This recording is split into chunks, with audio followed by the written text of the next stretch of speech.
All right, everyone. Hello again. Welcome to Franchise This, the show where we talk to franchisors. I'm your host, Sean McKay, and today we're interviewing Ron Silberstein, who's CFO and president over at Bud's Place. Hey, Ron, how are you? Thanks for coming I'm in. good. I'm good, Sean. Thanks for having me. Of course. So, I'd love to talk about your vast experience. I was reading more about you and your bio and, how much experience you bring to Bud's Place and kind of why you chose Bud's Place and to work alongside Mark. So if you could maybe give everybody kind of a quick overview about you and Bud's Place, I'd love to hear it. Sure, thanks. I've been involved in franchising since 1999, so a long time. And the way I got started in it, a client of mine, I'm a CPA also, and had a CPA firm. A client of mine bought a large golf store franchise company and talked me into leaving my CPA firm and coming in-house with them as CFO and Chief Admin Officer. So I worked with them for about 5 years, key part of the management team, doing everything there from meeting with vendors to going to see the store owners to helping plan our annual convention, going to the PGA show, meeting with some of our top vendors and suppliers in the golf industry, and pretty much fell in love with franchising while I was there. I loved the business model. I got to the point where every time I was out on the road driving by shopping centers, I could point out, that's a franchise, this is a franchise.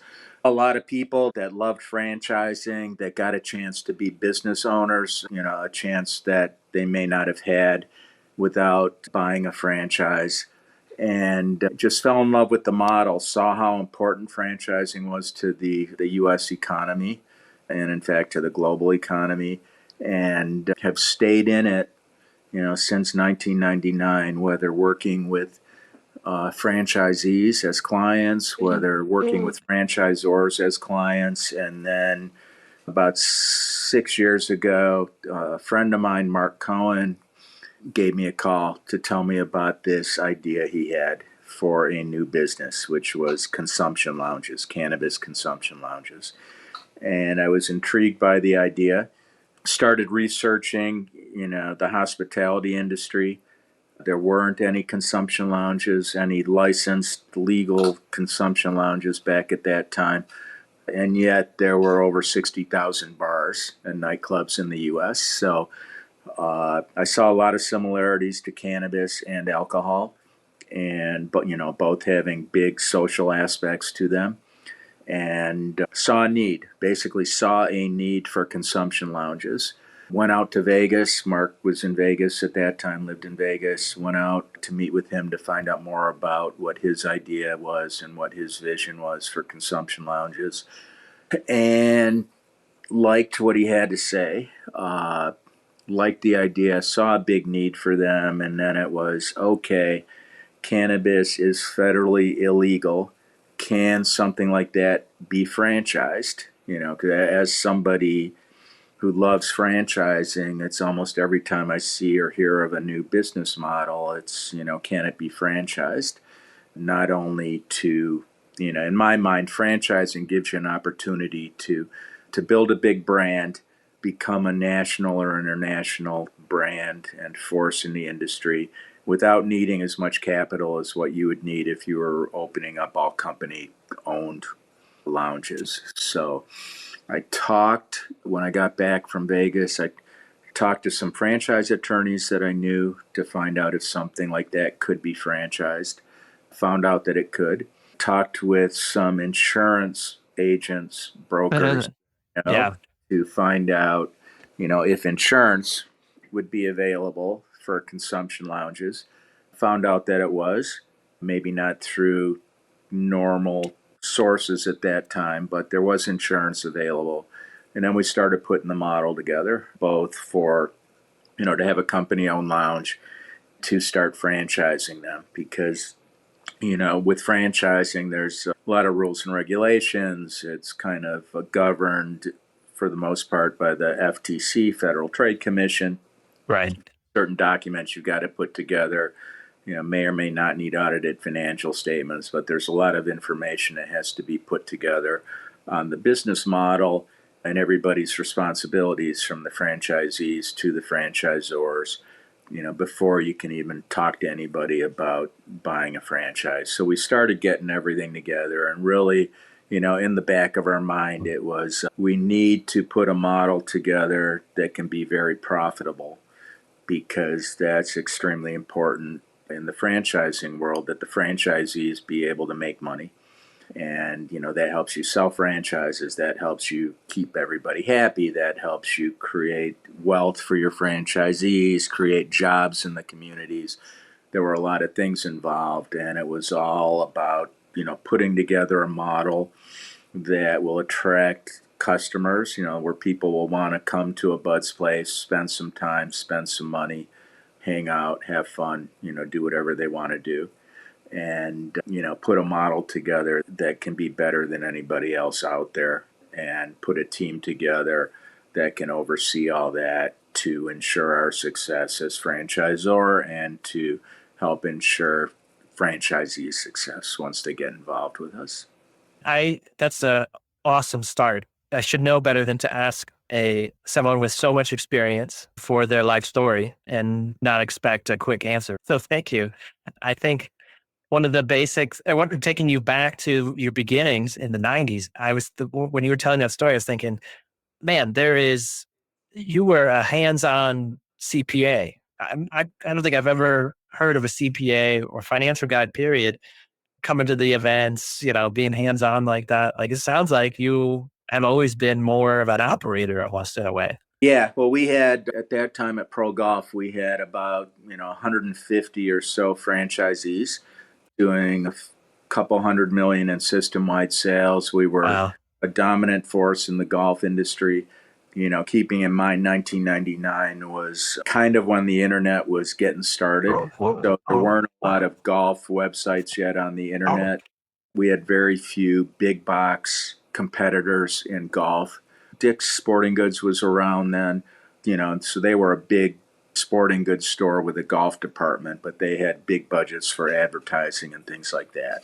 Most of the golf equipment still at that time was sold by mom and pop golf stores, and Pro Golf, with having the number of stores that we had and being spread out throughout the US and Canada and a few other countries, we had a very good name in the industry, and dealt with all the top suppliers, and sold a lot of franchises. And it was a good start for me into getting into franchising and learning the industry, both things to do and the things not to do. Yeah, Because way to jump right in with two yeah, feet though to a huge monster of a franchise like that. I don't know this exact stat. Maybe you do. You're the numbers guy, but I think it's 60% of franchises don't make it past 50 locations. Is that right? Something like that. yeah, and it might even be a higher percentage than that. So there's a lot of very small franchisors out there. Most people recognize the names of all the big ones, and from many of the big ones are on the food and beverage side. But Right. there's also car dealers are franchises for the most part. Hotels are franchises. Sports teams are franchises. There's a lot of franchises out there, businesses out there, where you may not even know that it's a franchise, but it is. And Yeah, no doubt. But being part of an organization like that in the start of your career must have been impactful for kind of the experience you bring to the table now. And I know Bud's Place is a relatively new concept, and you guys are building it, but having all that big business experience, I'm sure, is monumental. So, not just trying to pat you on the back here, but that's I awesome experience. I'm appreciate sure it. everyone on the team is happy to have you there. Yeah, there's still, we still have a lot of work to do before we deserve back pats. Yeah, And yeah. Okay, we're getting there. Yeah. because it is a brand new industry with its own challenges, and a lot of states still haven't approved medical cannabis or adult use cannabis. Oh And yeah.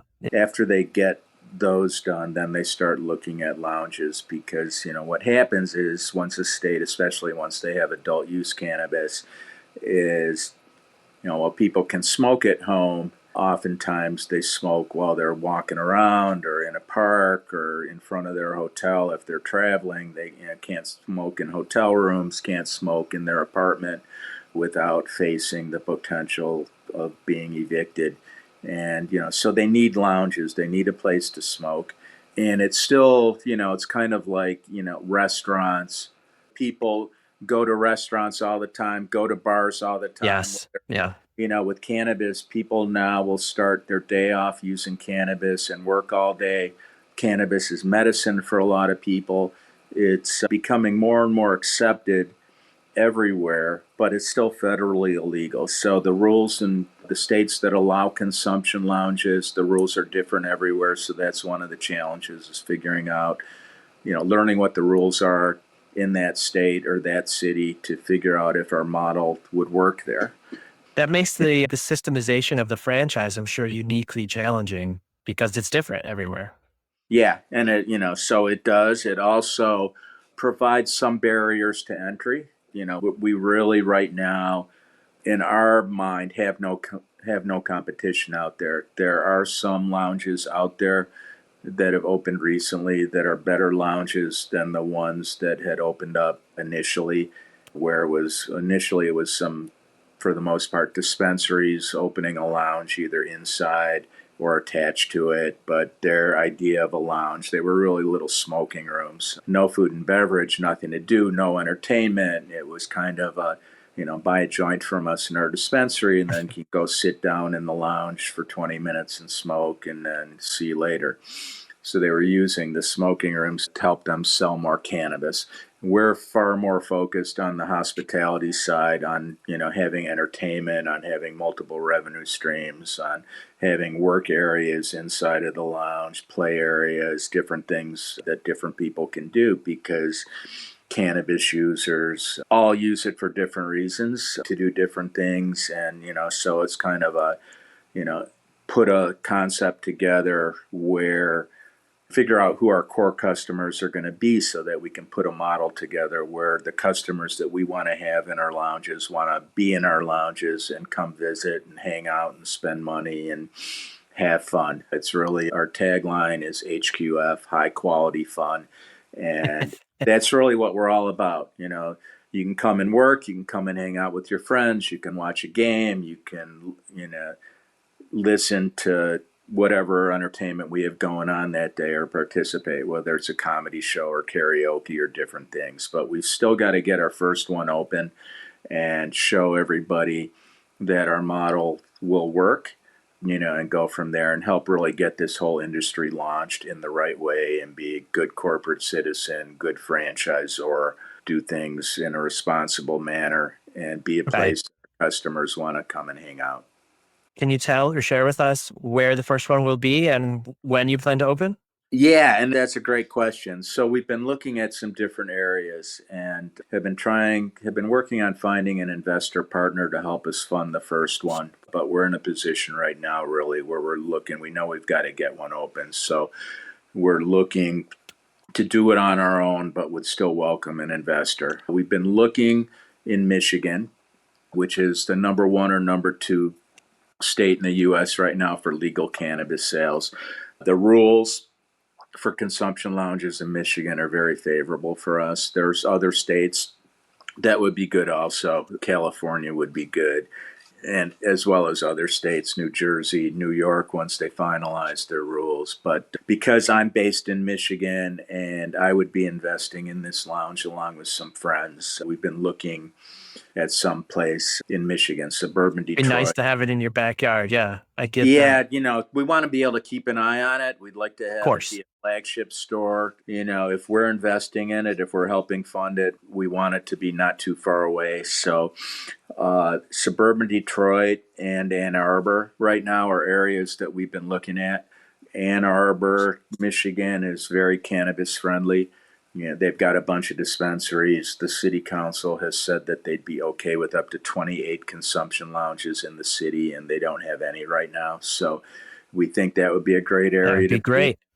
There are a lot of good areas in Michigan, as there are in other states. And depending, if we found an investor to help out, depending on what their goals were and where they were located and how much participation they wanted, we're open to the first one being not in Michigan. But right now, we've been focusing on Michigan. And Very on the cool. franchising side, there's a lot of states that would be good. for consumption lounges for our model. We've got, states on the radar that we're looking at franchising into and looking for franchisees in those states. But, it's pretty important for us to get that first one open and Yeah, prove of the course. concept. But there's still an opportunity if somebody wanted to come in and commit to a large territory or multi-units for them to run with it also with our support and training and buying power. We do have buying power even though we don't have any units open yet because our food and beverage partners got about 40 restaurants open. So there's buying power there for the equipment. They've trained a bunch of franchisees. So some parts of our model have been proven out already. And, we've proven also with the members of our team that we can provide the support that somebody needs to Yeah, help ensure that they're going to be successful.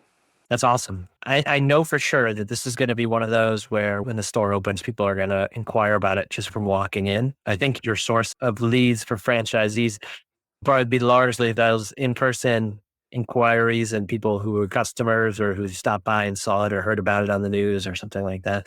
And Ann Arbor seems like a great place too. One of my favorite authors is from Ann Arbor. Have you ever read the book Joy Inc. by Richard Sheridan?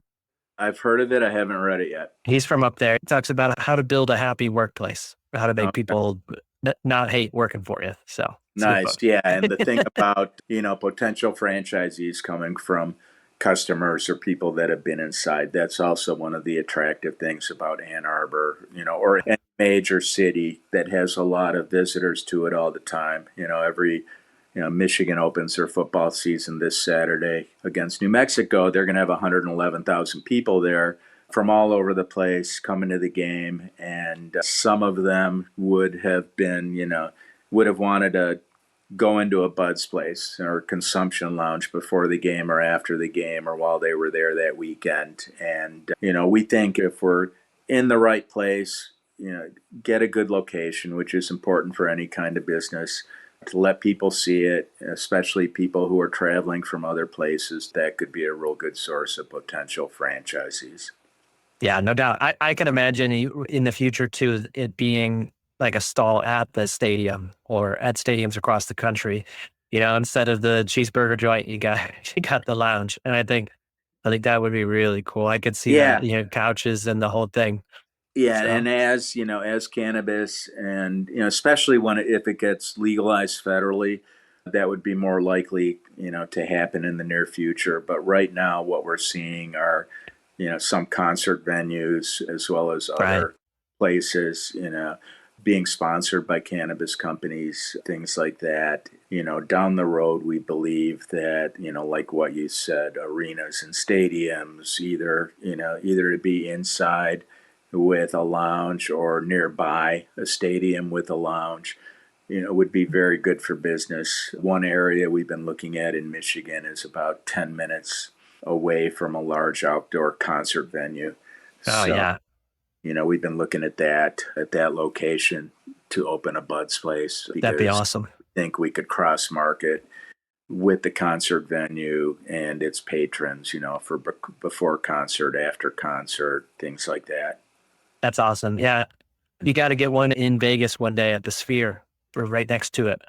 Yeah, that would be, Vegas itself is interesting for lounges. Right now, the rules in Nevada haven't been very favorable to help a lounge be successful. So they've had a few lounges open up out there. One was open for about a year and then closed. It was one of those smoking rooms, owned by a dispensary where you had to buy the cannabis from them. But in Nevada, they don't allow bring your own in consumption lounges. So it has to be sold to you. You have to buy it in the dispensary or in the lounge. And what they've done is mark the cost up quite a bit Yeah, on taxes and cannabis stuff. being sold to you in the lounge. They haven't had much in the way of entertainment in the lounges in Nevada. They also only permit you in Nevada to own one lounge. You can't own multiple Ah, lounges.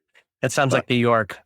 yeah, and New York will come up with their rules at some point. I never really understood the why it makes sense to limit somebody to owning one lounge when you. Only one lounge and one part of the business, right? Like you can't have multiple legs. Yeah, yeah. So there, in some states, you've got to own all the legs to be in cannabis, which is what Florida was when they started. It was vertical integration, and you could do everything once you got your cannabis license. And the licenses, have been selling for $50 million, Oh $60 my million gosh. in Florida. So they don't have that many companies that actually have owned a license in Florida because of the cost now. But Nevada, it's really, if somebody opens up a lounge and they're doing a good job and following all the rules, why wouldn't you want them to be able to have a second lounge? Yeah. But Why would you prefer uh, to have somebody else new who doesn't know what they're doing yet? yeah, or or may not follow the rules or this or Right. that. And if you need a license for each lounge, then somebody would have to apply for the license for lounge number two. And if you didn't like them or they weren't doing a good job, you just say no. But it is what it is. Yes. The Not here to rules. the rules in places, but sometimes we look at the rules and decide that state's not ready for us yet, Yeah. and we'll wait until they are and let the lounge industry, the whole lounge industry has to get going, and we've got to Yeah. show people that there can be good lounges and that lounges can follow the rules and that customers aren't getting in fights in the lounge and they're not leaving the lounge and getting car Yeah. accidents. There's still a lot of uncertainty on in the cannabis industry because it's been illegal federally. There hasn't been a lot of research funded, and a lot of things are run by data and by history and experience, and there isn't that much data yet for the U.S. government or the states to look at on cannabis, on how people behave under the influence of cannabis, and law enforcement especially is very scared of cannabis to Yeah. the point of some of the rules are pretty difficult. And we need lounges. We need these good lounges to be open for a year or two so that the states and the regulators can see that they aren't causing a lot of problems. Yeah. I get that. Yeah. It's like you got to prove the model, prove that you guys can do it well, be good, shepherds of the community. And I get, but it's no different than any bar. A bar can have those bar fights, can have a bad reputation, a good reputation. They could overserve people or not. They could let Right. minors in or not. And those are all things that, separate a good, serious business owner from someone who's, just winging it. So, I know you've had a lot of challenges with Bud's Place in specific because it's a new concept, all these things. You shared with us plenty of challenges that you guys are going through. But from your history at large, what would you say were some of the biggest challenges in franchising period? Like for any franchisor getting into this space or considering franchising their business, what would you say are the biggest hurdles? Yeah. So a big one is making sure you've got the right franchisees. With that comes making sure you have the right teammates with the franchise to take care of the franchisees. But, having the right franchisees is incredibly important because, in franchising, what happens is the franchisor has the business model, the franchisor has the rules regarding marketing and advertising and things like that. And you want franchisees that will follow those, that effectively are part of the team or part of the family, aren't cowboys trying to do everything on their own apart from the system. But you want people to follow the system, assuming that the franchisor puts together the right kind of system. We're always open to ideas and opinions from franchisees on way to improve the system. We're always looking at things, at what other systems are doing in franchising, what things work, what things don't work. I found that the International Franchise Association and their annual convention are very good ways to attend seminars and hear from others involved in franchising on the good things they're doing, on the things they tried that didn't work, and the sharing of information. Is So there it's any specific conferences or shows that you'd recommend? People talk about it, but I haven't heard a lot of specific names. yeah, the main one is the IFA annual convention, Right. which, so I think it's every year, usually in January or February. Right now they're on a little streak of having them in Las Vegas. So I think the next one's in February 2026 in Las Vegas. It's like a 3-day convention, lots of panel discussions and seminars and group discussions and roundtables and networking. They'll have a lot of franchise attorneys there. Some franchise CPAs are there. There aren't that many CPAs that go to it because it's, in the middle of tax season, and many CPAs prefer just to sit behind their desk in their office all tax season and not go to Right. network events like that. But the IFA annual convention's a really good one for franchisors. I mean, my opinion is all franchisors should be part of IFA and go to that convention. And then they have other things throughout the year. So there's franchise expos that are mainly with franchisors and franchise salespeople manning booths and people that are looking looking to buy a franchise that will go to those. And then they have a bunch of ancillary conferences. So there's an emerging franchisor conference. There's a lot of them out there, and a lot of franchise groups, a lot of franchise broker groups that help sell franchises for franchisors that have their own conventions and their own get-togethers which are really for the franchisors to meet their franchise brokers and get them interested in the concept, and so that they'll send us leads for potential franchisees. And that was one of the challenges we faced at Bud's Place. The two main ones were brand new industry. So it's not even like brand new concept, it's brand new industry with no real lounges out there yet. And then the second one was we were one of the early ones in there. And it took us a couple of years to figure out that being part of a broker network didn't necessarily mean that we were going to get any leads from them, because the brokers, after a couple of years and a lot of thousands of dollars spent in belonging to some groups, the brokers, what we learned, and it was an expensive lesson, but it was a lesson that has helped us now. But they send their leads to people that they know, to people they've done business with before, to people that have a number of units open already, to people that have paid them their commissions. And when you're new in it, it's very difficult to get them to send one of their leads to you, because they're going to send them to their buddy that they've sent a bunch to and received a bunch of commissions from already. So we spent a lot of money over a couple of years and a lot of time belonging to a big broker network, and it turned out I can't say it was a complete waste of time, because we learned from it, but we blew through a lot of money without getting any franchises sold. And Yeah. it was We often ask people what their big challenges are. And I used to use the word mistake, but what I realized after having so many franchisors on talking about this is nobody who's hiring sees any of these things as mistakes. They're always, at minimum, you walk away with a lesson learned.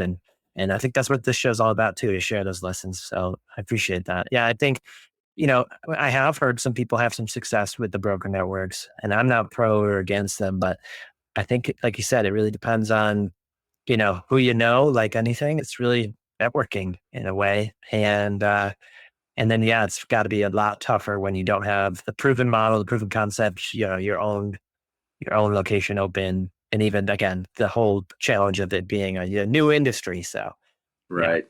yeah, that makes total sense. Now, because of your CPA background, I've also heard from a couple other franchisors that the most important hire they've ever made was their financial guys. And so I'm curious, little curveball question here for you, Ron, is, what are some of the complexities of franchising from a tax and accounting perspective that a franchisor should be aware of or, pay attention to? For example, a lot of my guests, when they first started, they explained that they, went to a lawyer, got an FDD. Like, that's the transaction that took place. It was like, I paid money and I got this piece of paper. But there's so much in there that they need to pay attention to, right? From a tax perspective, what they're committing to financially, what they're telling people, telling the world, all the legal piece, but also operating this franchise could just be a huge, you know, bundle when it comes to taxes, right? Am I right? Yeah, and it can be. So franchising has some of its own unique accounting and tax rules. It's got some of its own unique legal rules. So I've read a lot of FDDs, franchise disclosure documents, and a lot of them are very similar, from one concept to another. So the Federal Trade Commission's got some specific rules on content of an FDD. Included in those rules are rules related to what kind of financial statements you need to include, as well as item 7, which is an initial investment table. And it's important for the franchisor to have accurate information in its FDD, because if they don't, it can really come back to bite them in the future. If you have an unhappy franchisee and they find out that they got a deficient FDD that they purchased their franchise, after reading, they can sue, they can get out of their contract, they can get damages. So you don't want to give them those kind of outs, but you also want to Right. just give them accurate information to help them in their decision-making process in choosing which franchise to buy. Most people looking to buy a franchise are looking at multiple concepts and comparing, different FDDs. And, it's a sales document, kind of, but it's really an informational document. And you want you want to be protected by having the right information and accurate information in there, so that, for a few reasons. If you're telling them it's going to cost $500,000 to open their franchise and it ends up costing them $1 million to get opened, they're not going to be happy. Worst case, they might not even be able to open if they didn't have enough capital to Good to plan on pay all that. the Yeah. costs that weren't disclosed to them. They found out after they signed a lease and after they started building it out that it was going to cost them a lot more. That can cause a lot of headaches. So you want to have the right information in there. And then the other thing is, and it's a real important thing that affects a lot of franchisors, especially newer ones. The financial information you have in there related to any open units that you may have, you're bound by that, and you can't go and give additional information. You can't say, well, we don't tell you, we don't have a item 19, which is a financial performance representation. There's not one in there, but you're going to do 2 million in sales. You're going to Right. You make can't say 500. it unless you can back it up. Yeah, because once you start saying that stuff, it's they can hold you to it. And if they fail and come back and you sent them emails or they have notes from meetings, and your salesmen or executives of the franchisor, whether they're employees or whether they're outside consultants, if they're saying things to prospects that they're not supposed to be saying, you can get in a lot of trouble for that as a franchisor. And it's not just like a hand slap from a regulator. It's really, you misled that franchisee. They can cancel the agreement, and you owe them, all the money that they invested in it and all the money that they've lost over the years. They've got damages, and you're responsible for those because you misled them. So it's really, knowing what the rules are, but it comes down to, most people most franchisors started out, they owned a good business. It was successful. They Right. decided to franchise it. So they put a team together of trusted professional advisors. They hire a CPA. They hire a lawyer. They may outsource some of the stuff, but it's hiring the people that know what the rules are and can add value. So when you're looking for a franchise attorney, or a CPA, either to work with you in-house or to be your outside auditor, you want people that are experienced in franchising. You don't just want a lawyer who drafts contracts or who handles divorces, but knows, but they can find out the FTC rules or look at a few FDDs and draft you, a cookie cutter FDD. You want a CPA firm that knows what the accounting and tax rules are for franchisors, how to account for royalties, how to account for commissions that you pay brokers, how to capitalize things that you spend on intellectual property rather than expense them. so that your financials look better, different things like that. So it's really, you're not going to have an internist do brain surgery on you, but they're a doctor, they're still a doctor. So there's a lot of CPAs out there. There are a lot of attorneys out there, but you really want somebody that's familiar with franchising and knows the Right. franchise rules, and not just a general practitioner who's your friend, but thinks they can help you out looking over an FDD or giving you advice or helping you with due diligence. You want a franchising person, not just a CPA or an attorney or any other professional you're going to work with. That makes total sense. I think that's really good advice. And I've even heard, the challenges of finding the right attorney and the right CPA, even within that space, like anything can be tough.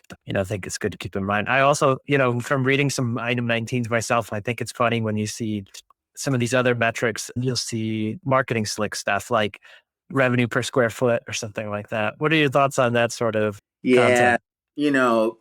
my opinion is the correct, if you've got accurate information, the more you can put out there, the better, because, sales per square foot, can be helpful to somebody. Our model, for example, at Bud's Place is 4,000 to 6,000 square feet for a lounge, but it could be bigger. We don't like them smaller than that for a variety of reasons. But, when you're looking at sales per square foot, you can extrapolate that out into a bigger space, see what it means for you. And it helps as a prospective franchisee when you're going to look for a space. If it's a brick and mortar location, and you're trying to decide between 2,000 square feet and 3,000 square feet, and what the sales per square foot should be, it'll help you make that decision. How much money do you want to make? How many employees do you want to have? It depends on how big your place is. And the more info, especially when they're comparing you to other franchises, other concepts, whether it's in the same industry or different industries, it helps them make a decision. They may own the building already, so it's like, what kind of business can I open up in this building I own? Right. That'll make sense for me to open, that'll do better than the business I already had or whoever my tenants were before that. And, sales, cost of sales, rent percentages, advertising spends, capital expenditures. The more information, that a franchisor has that they can present, the better they're going to be. But just because they have less information in there, doesn't mean that somebody should avoid it. What it means is you might have a little more due diligence to do on that concept that's giving you less information. Or, if they're a new franchise and maybe they don't have any information in the item 19, then it's, you can do due diligence on the industry, on the people, because, doing due diligence on the people involved with the franchisor is extremely important, whether it's the prospect doing it or their advisors helping them with it. Right. You're gonna be in bed with them potentially, for 5 or 10 years with the franchisor. You've got to trust them. You've got to have confidence in them to do what they're supposed to do for you, to do what you're paying them for. You pay a franchise fee to get the brand name, to get training, to get help opening up, but then you're paying ongoing royalties based on sales for certain support items that you're going to be expecting to get from the franchisor, and you want to be comfortable beforehand that they're going to do what they say they're going to do. We want to be comfortable on the franchisor side with the franchisees that we're selecting, and they've got to be comfortable with us because it's a partnership. I mean, it's not a Right. literal partnership, but there's an agreement in place as to what the franchisees have to do and what we have to do. And you really, in my experience, you sign the franchise agreement and hopefully you never look at it again, both from Right. the franchisor side and the franchisee side. Because if they go and they're Yeah. looking at it, it usually signals problems. When I see somebody's opened up a DocuSign to review a contract from 2 years ago, I'm then starting to think, what's going on? Yeah, Yeah. no And doubt. really, franchisees, after they've been around for a while or been in business for a while, they get to know the business. They get to know their business very well. And they used to, you know, like to say one of the things I learned at the golf companies when I was with Pro Golf was, when business is good, it's because the franchisee is an expert. And when business is bad, the franchise sucks and it's the Yeah, the franchise. model's terrible. Yeah. Yeah. So, Yeah. so we're really, the franchisor, you want to have happy franchisees. That's what helps you be successful. That's what helps you sleep better at night. That's what helps you sell more franchises and build a better company. So our goal is for every franchise we have, once we have them, to be as successful as possible because they're going to be happy. And when they're happy, they help us sell franchises. Life is good. Yeah. Yeah. That's great. There should be one of those sayings, happy wife, happy life. You Right. need like a happy franchisee. I don't know. It doesn't rhyme as good, but Yeah. Right. But it is the same kind of thing. Our success depends on their success because the better they're doing, the better we're going to do. A prospect, when they go into a franchise, a good franchisee, they're going to see a successful business. They're going to see happy franchisees. They're going to hear that they do it right. again. The key question I always thought somebody should ask when they're talking to a franchisee is, would you do it again? Would you buy that franchise again? Or would you open more stores? Because if they would, that's a great recommendation. I totally agree. Yeah. Those are one of the things that we try to get when proving a model out to do lead gen for franchisors is if they have any franchisees that are willing to give the testimonial, because that's the best place for it. Certainly some of the franchisees we've seen over the years who have been successful with a given model, like you said, they think that's because of all them and their hard work. Or they're worried sometimes to share or promote the franchise too much because then they feel like they might get encroached on. But I think the smart ones realize the bigger pie means a bigger slice for them too. Increasing the brand is going to be mutually beneficial. So yeah, no better referral than from the Z who's doing it now and hopefully would do it again. So, Right. yeah, well, Ron, I think it's been a great time having you on board here on the show and getting a lot of the little wisdoms that you have from your decades of experience. And I super appreciate you joining us and can't wait to see what happens with Bud's Place, where you guys go next and where you open your first store. I'd love to come check it out once you do. And thanks again for joining. If there's any other links that people want to read more about Bud's Place, where should they go? Yeah. And Sean, thanks for having me. It was a pleasure. Of course. My email address is rons@buds-place.com. Our website is www.buds-place.com. My cell phone's 248-302-3344. Anyone can text me, email me, call me if they want to find out more or, they just want to talk about franchising and, give me ideas for ways to improve our concept. Always welcome. So thanks for having me. Glad, I think you can tell that I love our model. I Indeed. love all the potential and I love franchising in general and happy to talk to anybody involved in franchising or looking to get into franchising and, help them make their decision. I have a feeling people are going to take you up on that, Ron. Get your phone ready. Well, thanks again for coming on the show. And this podcast and all of our future episodes will be found anywhere where you can listen to podcasts, as well as YouTube and clips found on social media. Thanks again, Ron. Talk to you Thank you. soon. Bye now.